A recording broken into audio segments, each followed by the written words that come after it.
Slight height and reach advantage on the side of Abdisalam Uulu. Kubanychbek, he will be in the red corner in the white shorts, taking on Rolando Dy, incredible, in the blue corner.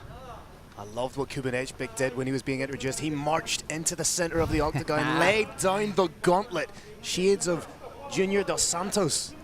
Certainly was. I will also say, in the time it took Carlos Kramer to do the introductions, I had 50 DMs from the Philippines telling me that I was pronouncing the name wrong. Rolando, not Ronaldo. I do apologize to the entire nation of the Philippines and personally to Rolando Dy as well.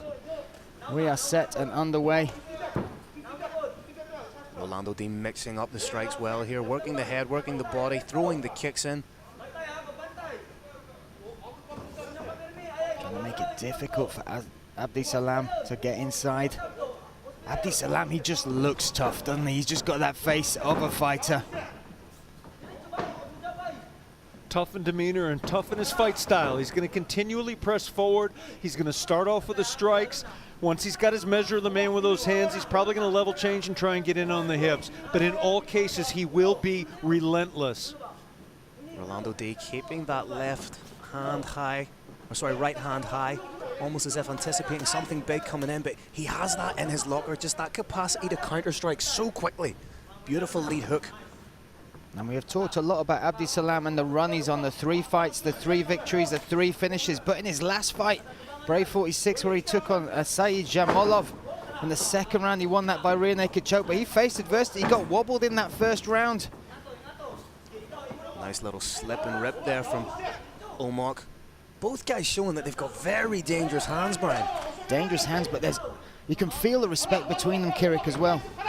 It's huge. This is literally a don't blink moment. One of these fighters could blink and something would happen within that split second of time and end it.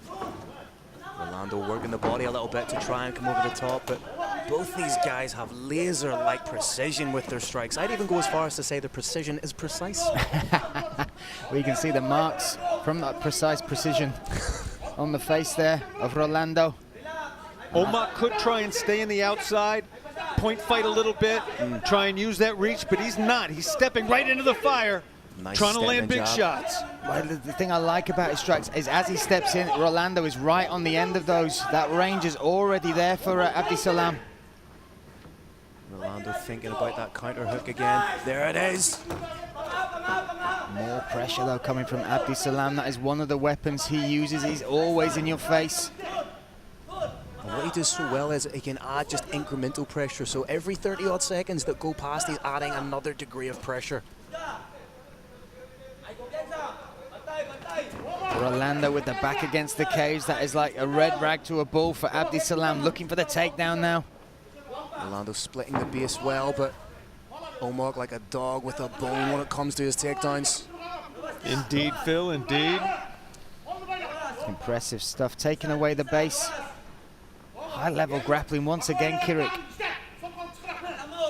Just landing those little pot shot elbows. Dy trying his best to regard or regain his guard. He has the butterfly hooks. He may try and elevate and sweep, but with someone as well versed in wrestling and grappling as Kubanychbek, it's very difficult.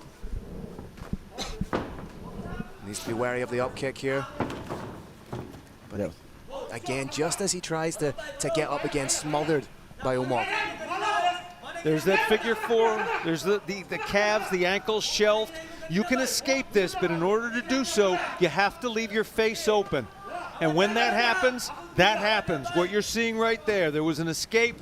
It was successful, but there was 2 clean shots to the melon. Again, happy to set in that anchor position, and it's crazy the amount of power Kubanychbek can generate from being on his knees, from being in that sort of jilted stance. Without a doubt, and power is also a blessing. You either got it or you haven't, and he uses it so well, trying to feed that arm back through now, trying to control that grip. Smart wrist control. Dagestani handcuff coming up. It's likely to be followed with elbows. Oh, a nice shot coming in. And what he's doing so well there is he's mixing it to the head. They're coming underneath the armpit. He's using a strike to elicit space so that he can land further strikes. Very, very smart. Sticking to the back like glue of Rolando Dy. Nice little takedown as well there, once again showing another way that he can get you to the mat. What he did so intelligently with that takedown is he used his foot as the little shelf with which to pull Rolando over. Very subtle, but worked brilliantly for him. Final 10 seconds of this opening round, and looking to finish big is Abdisalam. Absolutely fantastic, technical, exciting round. Lived up to all of our expectations. Yeah, the opening minute or so feeling each other out, a lot of respect, but once that distance was close, Phil, Abdisalam showed a lot of power, a lot of aggression in those wrestling exchanges. And you pointed out, it wasn't just the wrestling exchanges, it was also that little jab he was throwing, stepping into it. And just by taking away that maybe 6, 7, 8 inches, he was leaving Rolando right at the end of the power point of that jab. It was very smart, but yes, the wrestling was fantastic, and the wrist control, just so smart and so fluid with it. And with Rolando, when you're looking at the way he got taken down, it was when he stopped with his back against the cage. He's got to keep moving. That lateral movement is going to be so important for him to keep it on the feet in the second round. As you said, it's a red rag to a bull against someone like Kubanychbek if you're standing with your back to the fence. I would say the lateral movement, but he can't even have his back that close. He can't be skirting the edge of the cage. I would say the first black line where you see inside, or sorry, the second black line you see inside the cage is the perimeter with which you should work. So we're set for round number 2 here in our main event at Brave 47. What a night it's been. What a spectacular first round this main event has given us so far as we step into the second. Rolando Dy in the blue corner, Abdisalam Uulu Kubanychbek in the red. Rolando Dy is a brilliant fighter. He knows his path to victory here is a straight, probably followed up with a hook. He's going to do everything he can to try to set that up. He may have to take some punishment to do it. And he's used to being in that role of the underdog. He's been against those guys who were meant to steamroll him. John Bruin was meant to walk through him, yet he bested him. So he thrives in that role of the underdog. And that just gives another bit of credit to his mental fortitude. The corner he's turned since taking his last loss.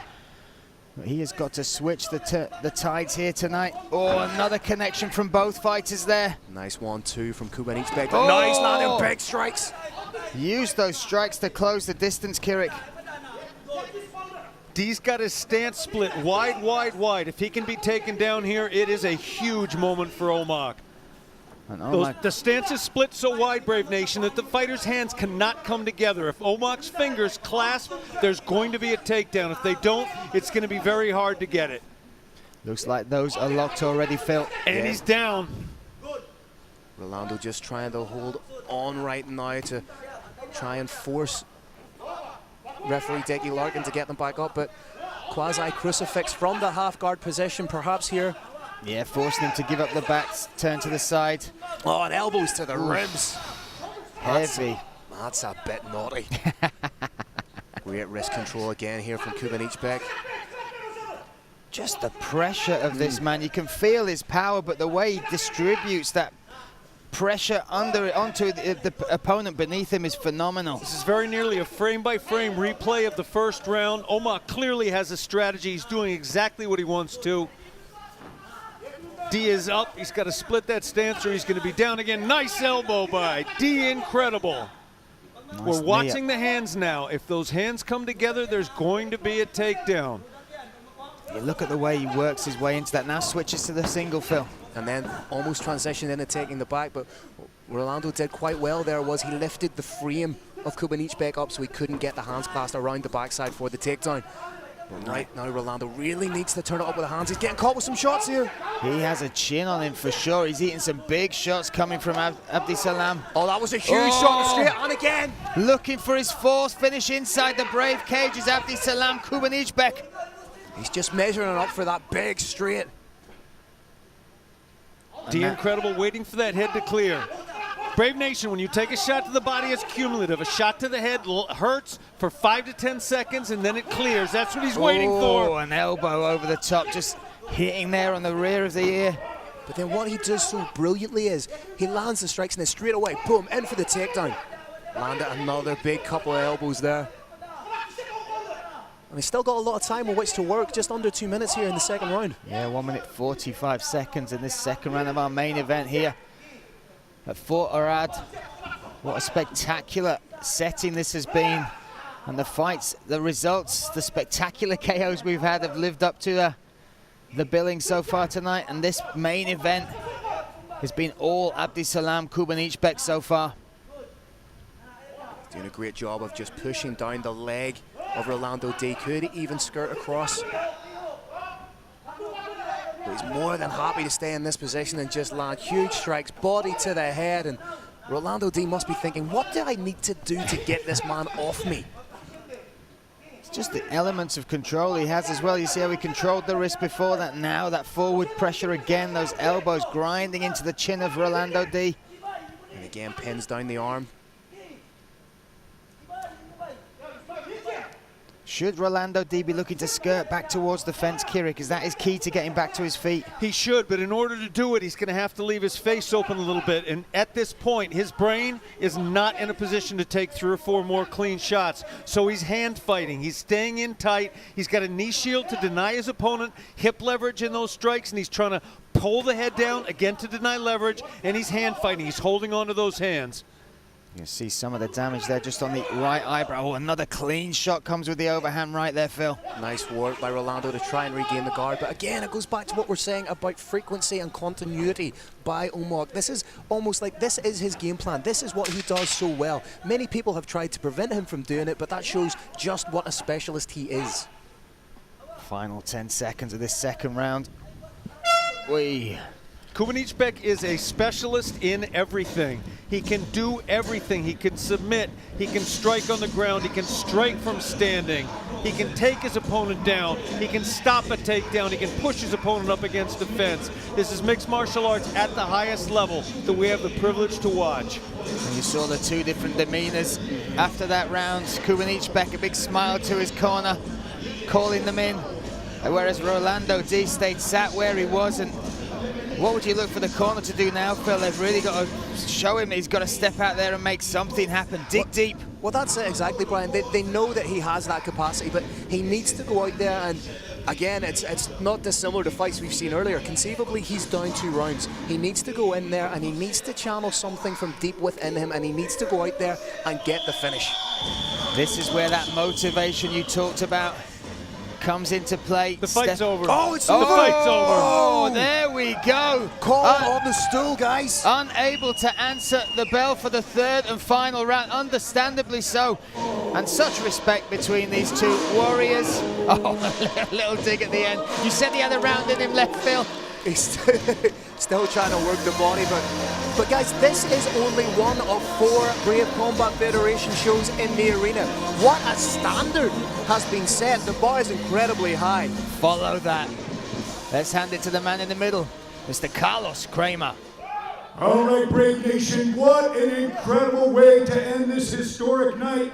This comes to an end at the end of the 2nd round, a corner stoppage, fighter unable to continue, and your winner, and now the Brave Combat Federation #1 lightweight contender in the world, from Kyrgyzstan, Abdisalam Uulu, Kubanychbek.